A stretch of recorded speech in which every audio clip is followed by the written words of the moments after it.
লাশ এখনই বাংলাদেশ সিআইডিকে ফোন দিতে হবে। এসিপি পদ্মমান। হ্যালো স্যার, গোপালগঞ্জ মেডিকেলের সামনে একটি লাশ পাওয়া গেছে। ভাইয়া। জি স্যার। গোপালগঞ্জ মেডিকেলের সামনে লাশ পাওয়া গেছে, তাড়াতাড়ি গাড়ি বের কর। স্যার গাড়ি নিয়ে সারিকায় অভিজিৎ ঘুরতে গেছে।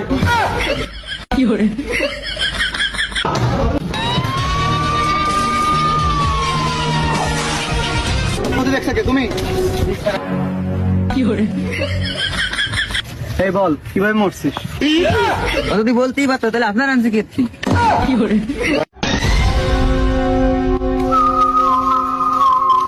অভিজিৎ, ওদেরকে তারা কিছু হবে না, তুমি তদন্ত করে দেখো কিছু পাও কিনা।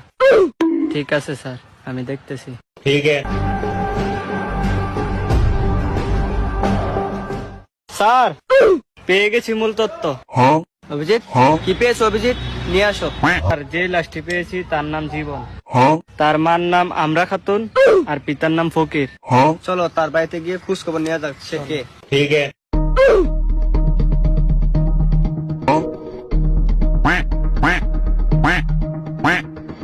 গোলামের মতো কুম্বালা বাইরে গেল, কোনো বাইতে আইলো না। চেরিতে কে এসেছি, আপনার নাম কি আমরা খাতুন? হ্যাঁ সাহেব বাবু, কি হয়েছে? আমার ছেলেকে দেখান, আমার জীবন।